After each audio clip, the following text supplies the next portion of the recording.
आता हे माणुसकी जपण्यासाठी कोणाकडे जावं लागेल? हरिप्राप्तीशी उपाय धरावे संतांचे ते पाय, त्यांनी साधते साधने तुटती भवाची बंधने. आमचा धर्म आहे अशा प्रकारे या ठिकाणी निवृत्तीनाथ बोलू लागलेले आहे. जे काचरण ते जाणे परमदूषण, ज्याच्या स्वधर्म करावा त्याने वेद नारायण बोलिला. स्वतःच्या आत्मीयतेचं शास्त्र निज धर्म अंतोपडा नाम उच्चारून धडधडा. माणसानं जीवनामध्ये आणि अशा असणाऱ्या कुळामध्ये जन्माल्यानंतर त्या भगवंताचे या ठिकाणी चिंतन, कुळी कन्यापुत्र होती जे सात्विक, आणि अशा मुलं जन्माला आल्यानंतर भगवंताचं चिंतन केल्यानंतर आणि त्या जीवनाचं कल्याण होणार आहे एवढा अधिकार त्यांचा असं बोलू लागलेले आहेत. ज्ञानदेव म्हणे जी निवर्ती ऐसे धर्मशास्त्री पद्धती, म्हणून सलगी तुम्हा प्रती. हे धर्माचं शास्त्र आहे, पद्धत आहे, हे नियम आहे, या नियमानं वागावं लागतं म्हणजे जीवनाचं कल्याण होणार आहे.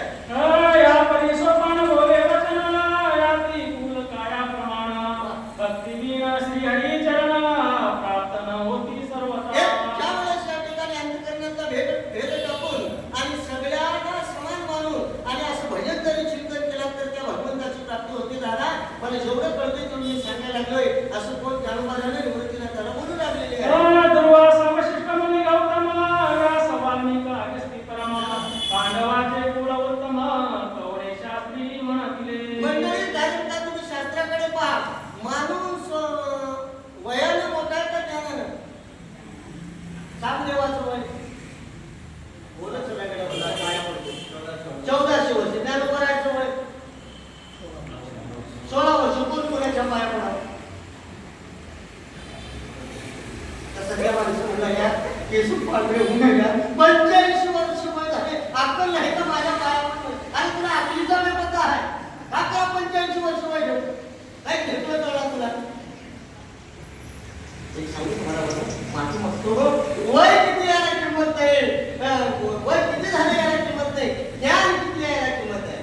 ज्ञानराज माझी योग्याची मौली. म्हणून मंडळी चांगले मुक्ताईच्या पाया पडले आणि गुरु केले. मला एकच सांगायचं आहे की अशा रीतीने अशा धर्माने वागल्यानंतर शिवनाचं कल्याण होणार असं बोलू लागलेले आहे. उत्तम कुळी जरी जन्मला, सती अभ्यास उदंड केला, हरिभक्त लीन वया गेला, शास्त्री मंदिरा नाही. पुढे बोलू नामाशी विन्मुख तो नर पाप्या. कारण सगळंच करा पण देवाचं चिंतन भाविवीर भक्ती, भक्तिवीर मुक्ती, बळवीर शक्ती, तत्वीर दैवत दिव्याविध प्राप्त, पूजेवीर हित कोण सांगे. जेवणाचं कल्याण करायचं तर सगळे बाजूला करा आणि एकाग्र मन करून देवाची भक्ती करा अशी विनंती करू लागलेली आहे. जरी भक्ती अनुसरे भगवंती, उत्तम पायसे कसायाची, ऐसे ज्ञान देव प्रति सोपान देव. सर्वोत्तम भक्ती म्हणजे सगळा विघाड बाजूला सांगून माझ्या पांडुरंग परमात्म्याचे या ठिकाणी चिंतन करा. माऊली म्हणता सायास करीशी प्रपंच दिलेलीशी. श्रावण महिन्यामध्ये कथा ऐकाय यायला का रोग आलाय का? चिंतन करा, काम करा, चिंतन करा, इळवर करा, काम धंदा घडीपरा करा.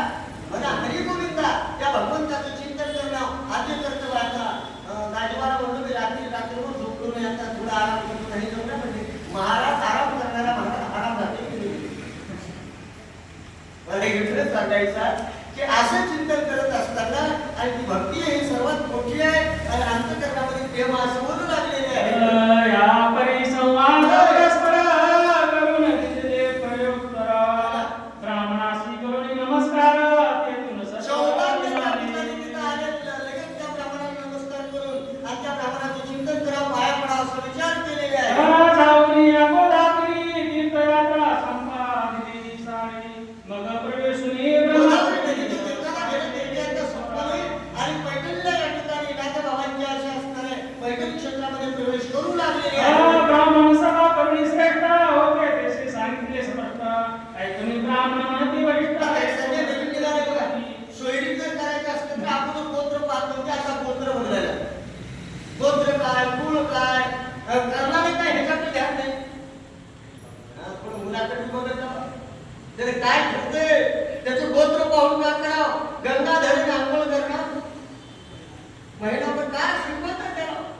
शांताबाई कोणी राहिली मला येतच